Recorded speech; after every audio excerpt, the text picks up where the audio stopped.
Welcome to Old Path Ministries and our Talking Points presentations. We are going to look at a topic of great importance to the church, and it is the topic of the priesthood. What we want to do is examine the biblical reasons for, or where the Bible may not even speak of a priesthood in the modern sense. Why this is such an important topic, if you stop to really consider this, the claims of, especially within the Catholic Church, having a priesthood. If you are part of a church that doesn't have a priesthood, it is seen by them as being an invalid church, that there is only one church, the institution of the Catholic Church, and therefore all of the leadership from the Pope down through the priests to the lay person is all an order that is, as they would claim, biblical. And what I'd like to do is take a look and examine those claims based on just what is in the text, just on the Bible. So nothing personal about this. In fact, let me address that particular part of it. In all of the examinations that we do in talking points when it comes to doctrinal or theological things, none of it's personal. We just want to simply take the claims of any professing church and what it is that they teach and say, is there biblical merit to the claims? And that's the only thing that we'll address today. So it's going to be in two parts. What I'd like to do in this first session is to examine the practical claims. Would there be a need for a priesthood? We'll address mainly that very big question, the theological in part two. But if we were going to look at it for reasons of our study today, what evidence is there for a New Testament priesthood found in Scripture? Where is the New Testament book or books that outline the specific duties of a priest or of a priesthood? And then thirdly, are there offices or positions for priests or for a priesthood that are spelled out in the New Testament? These are the questions that we want to look at. And really, when it comes to even addressing those and answering them, we're limited to very, very small number of passages that even outline what potential offices there are. So what I want to do is examine that. That's the first part that I feel is probably the best way to address the questions that I've just mentioned. And we find them primarily in two passages. One is written from Paul to Timothy. It's going to be in 1 Timothy chapter 3. Let's turn there. And then the second one, we'll just read it very briefly. It's found also in the book of Titus. And the common branch between these two things is Paul speaking as a very much senior role kind of a pastor, an overseer, one who has trained these men up.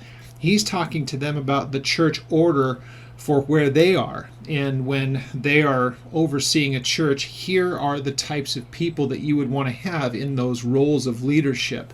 So what we're going to find as we read through this, two of the four that I will mention of the quote offices, or where you might find the Bible describing a particular person that has some kind of oversight or some kind of leadership aspect to their ministry. Two of those four are mentioned right here in 1 Timothy chapter 3, and that's where our primary one is. We'll skip over to Titus chapter 1 and just briefly read through that. The description that you get from 1 Timothy 3 is far more descriptive of the people as far as their personality is concerned, and more of their qualifications rather than spelling out what the office is supposed to look like. Now, one other thing, since we're going to be dealing with this about where is the book or the books that spell out the office or the function of a priest or a priesthood, if there is one in the New Testament, we want to be able to look back and say, what's the precedent for it? The precedent, of course, is the Old Testament and the priesthood that was there at the time of Jesus, and certainly from the time of Moses in the book of Exodus on. That's important for us to recognize because we want to see if there is some kind of a new established priesthood that is supposed to be for the New Testament, then we would want to think that God would be consistent in him giving direction to the church about the function. So with that being said, we don't have to go back and look much at the individual texts. Let me just draw, if I could, a big picture. Coming out of their captivity in Egypt and the slavery and the bondage that was there, as they're brought out of Egypt after roughly 500 years from the time that Abraham was promised that they would come into the land. God begins that process by taking them out of Egypt and moving them to the promised land, the land of Israel as we would know it today. With that being said, along the way, they're given the law, and it is a whole series of statutes, ordinances, commands, and it is incredibly detailed. So what we know first of all is that God was going to give written code of what they are supposed to do. Here is what is proper and acceptable to me in function. In order to do the things with the offerings and all the things that the priests were mandated to do on behalf of the people, God even got so specific about it as to appoint the priests themselves, chosen by a miraculous sense, by a rod that each one of the heads of the tribes was to be given, and the rod that would bud or that would have leaf on it would be the one that would be chosen to be the priesthood, and God would be the one that would cause that rod to bud. That fell upon the tribe of Levi, and Aaron was your first high priest, and then his family were to be the priests that served under him, and that would put in motion the priesthood that was in operation all the way up until Jesus' time. So with that said, what you have is a series of books, not just what we see in Exodus, and some of their roles and responsibilities were given there, but then you really start to get into some very, very important things that are mentioned in the books that come after it, Leviticus, and then Numbers and Deuteronomy. All throughout those books, you have entire chapters, entire sections of those books that are given just to the specifics about here is who the priesthood is. This is their function. This is their duty. This is what they are supposed to do on these particular dates. Here's the offerings, and these are the offerings of blood, and these are the offerings of produce, of oil, and of wine, and all of the other things that could be offered up of grain. So with all of that, if you go back and read it, it is incredibly, as I said before, detailed. There's no question that God had put in place a priesthood because we have the record of it. And God had said, this is what I want, and here is the detail, and it is incredibly minute. So with that being said, it would only stand to reason that if God was going to bring together a brand new priesthood, then there should be something in the sense of the New Testament that would be anywhere even remotely close to the kind of detail that God gave in the Old Testament that should be present in the New. And really what I'm giving you here is about the most that you have. Now, the Catholic Church would usually counter that by talking about traditions. And let's read the passage here first in 1 Timothy, and then let me address the idea of tradition. Let's just read the text just at face value. It says in verse 1 of chapter 3, he's going to give the first of the two offices. Then it says in verse 1, "This is a faithful saying that if a man desires the position of bishop, he desires a good work. A bishop must be blameless, the husband of one wife, temperate, sober-minded, of good behavior, hospitable, able to teach, not given to wine, not violent, nor greedy for money, but gentle, not quarrelsome, not covetous. One who rules his own house well, having his children in submission with all reverence. For if a man does not know how to rule his own house, how will he be able to take care of the church of God? Not a novice, lest being puffed up with pride he fall into the same condemnation as the devil. Moreover, he must have a good testimony among those who are outside, lest he fall into reproach and the snare of the devil." Then verse 8 tells us, likewise deacons. Now, in both of these places, where we see, first of all, the transition to also or likewise, it's a whole other group of people. And we'll get into the definitions of those very briefly. What we find in this information given to Timothy, that really is pretty much the long and the short of it. We don't have a place where all of the hierarchy, if you will, is really put in place. It's not a strict set of guidelines, rules, exceptions, commandments, ordinances, statutes, like we see in the first one, the priesthood, that we know for sure that God had established because he had written record of it in vivid detail. In this case, we look at this passage right here, and you can just kind of see the general outlines of it. Let me, if I could, address a couple of the terms that are used here, because the word bishop, as we see in chapter 3, verse 1, what you see in verse 1 and 2, bishop, the first one that you see there, is episkope. It means an overseer, and then verse 2, bishop, is more the actual office itself, and it means the same thing. It's just a different variation of the same Greek word. It's only used a handful of times in the entirety of the New Testament, and it can mean overseer. Here it says bishop, but it's not always translated that same way. The second one that we would end up seeing is in verse 8, where it says the deacon or the diakonos. Now that's used 31 times, and primarily it's in the Gospels, and it just means that it's a person who serves. In Romans 16:1, Phoebe is a servant or a diakonos, what is known as a deacon, and she was obviously female. In 1 Corinthians 3:5, Paul and Apollos are both referred to as diakonos, or just people who are servants, but they are also referred to as apostles. So you can see that it's not a firm office, it's more of a description of what a person does.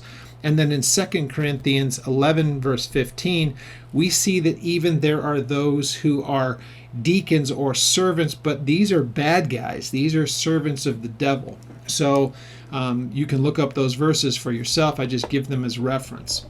Now, with that being said, it's important for us to look at those two verses there, and you find a companion one in the first chapter of Titus. It's much less traveled, and it's much less in its detail, even given the limited amount that we have there.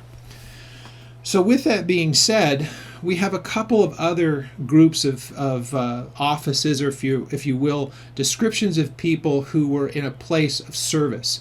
Actually, when it comes to the question of priesthood, that would be a pretty important thing for us to recognize. If there's a priesthood, then you should see them addressed, we would think, see them addressed as a priesthood, because it should have some amount of detail that rivals what we see in the Old Testament sense of the priesthood. The word there in the Old Testament for priest is Kohen. And in the word Kohen, meaning priest, it's used over 700 times in the Old Testament. So there's no question that there's an Old Testament priesthood. Now, when it comes to the idea of the word priest that's used in the New Testament, we look to the word there is hiereus, used 32 times in the New Testament, and it just means a person that mediates or that offers sacrifice. Interestingly enough, you'll find that once you get past the Gospels, you don't find the word priesthood used, hiereus, until you get to the book of Hebrews. And it speaks about, as does all the Gospels, it only speaks of the priesthood of the Aaronic type, or of the Old Testament, through Aaron, the tribe of Levi. So nowhere in Paul's writings will you find anything mentioned about any kind of a priesthood. I said the Gospels, I mean then through the book of Acts. So you have the priesthood that's referred to in the Gospels and the book of Acts, but nothing in any of the writings of Paul. None of his epistles mention a priesthood. Now, of course, if there was such a thing, you would expect that there would be that same term for priest, and it would be used quite readily all throughout his writings.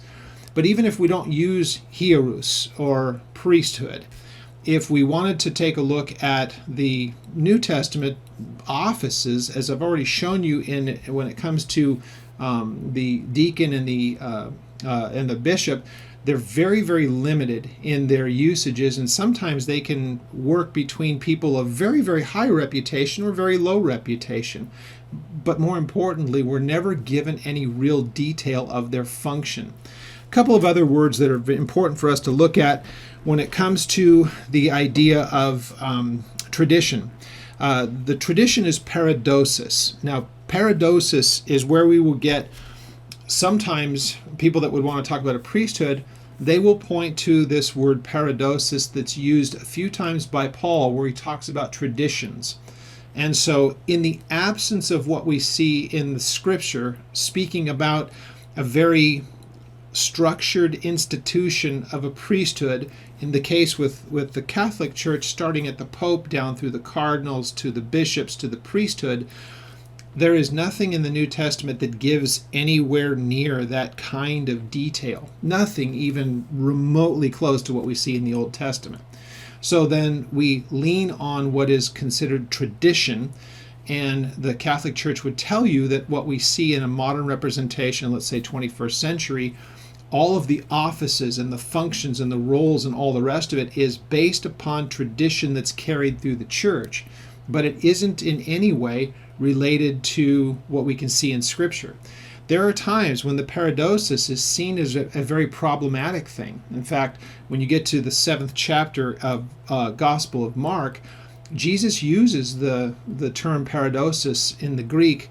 In the transcript that we would have, he didn't speak it in Greek, but the manuscripts would be Greek, and they use the word paradosis. And what it simply means, when he's chastising them, the priesthood there of his time, of that they have taken their own traditions, the traditions of man, and they have turned those into doctrine, meaning it's something that they have made in their own minds and hearts, and yet they teach it as though it was breathed directly by God. So Jesus had a problem with the traditions of his time. We do know that there are also, in the New Testament sense, after Jesus, in Paul's writings and even in Peter, when they would be able to talk about good traditions. But these are things that are passed along, and any tradition, if it's valid and legal, would have to have a biblical understanding. So we don't take the word of anyone who is an authority, because Jesus has already addressed that. The priesthood was corrupt in his time, and they had turned into, as though it's God-inspired doctrine, traditions that they had created themselves. So, once again, any tradition should have biblical sanction and actually should have a lot of biblical support. In fact, better yet, it should have actual instruction as to what people are supposed to be. Now, what we see written to Timothy and what we see written to Titus are important for us to say, is there supposed to be a leadership, and is there supposed to be kind of a nuclear church that is put together for the people? Well, we do know this, that most of the churches were just kind of homes, places where people would meet together, because operating in the open was a very difficult thing. Sometimes it could get them thrown in prison, sometimes even murdered for meeting as they do, or as they did then. Even in some places in our world today, it's very much the same way. So the order of what's supposed to be taking place in a church, if anybody is going to be in a place of serving, or if they're going to be in a place of oversight, they should be of impeccable character and a great deal of maturity, scripturally speaking. So when Paul addresses the idea, especially of the two, really only the principal, if you will, offices that are mentioned in Scripture, the deacon and the bishop, they are supposed to be people of impeccable character and above reproach. It also assumes that they are married and have families, which is, again, also a very interesting thing, considering what we're told about a modern priesthood. So the examination of this in part one, as we've done, is simply to take a look and to examine the claims if there is a priesthood. So we are told that there is a place in, or there is an office in place now that we would consider as a priesthood. And it has degrees of that kind of mediating kind of work, beginning with the Pope down through, as I said before, the cardinals to the bishops to the priests. That's the claim, and that's fine, make the claim, but is there ironclad biblical support as there was in the Old Testament? No one questions whether there was a high priest. No one questions whether or not there was a priesthood. No one questions who was able to function as a priest. No one questions what was their role and their responsibility, what were they supposed to do, when were they supposed to do it, all the way down to what are they supposed to wear, and the preparation, the cleansings, and all of the ritual that went along with it is spelled out in graphic detail in the Old Testament. Then it begs this very simple question. If there is a continuation with a brand new priesthood in the New Testament, where do we have the details spelled out by God that He chose a priesthood and that He also gave to us the the roles and the responsibilities with anywhere near the kind of detail that we have for the New Testament one. So we've examined today just the practical. What was the practice of a priesthood? Where is it found? We've seen that in the New Testament that really doesn't exist. What I want to do in part 2, which we'll have posted up shortly within the next week, will be looking at the theological aspect of it. If there is a priesthood, what would be the reason for it? There's got to be a theological reason. Why would a priesthood be necessary, biblically speaking, considering that Jesus is now referred to as our high priest, and he has offered one time for all for the sin of mankind. And there is assurance, the Bible teaches, of our salvation in him. But what if that is not the belief of a church that actually has a priesthood? What does that say in the theological sense? And I want to take that on in part 2. So until then, I hope you get a chance to read through some of the passages and take a look at the words that are used in the New Testament. And in all ways, please recognize that this is in no ways personal. I don't have a personal gripe with any particular person. I'm just simply looking at the claims of a church and wanting to compare them to what's in Scripture and see if it's supported or if it's not.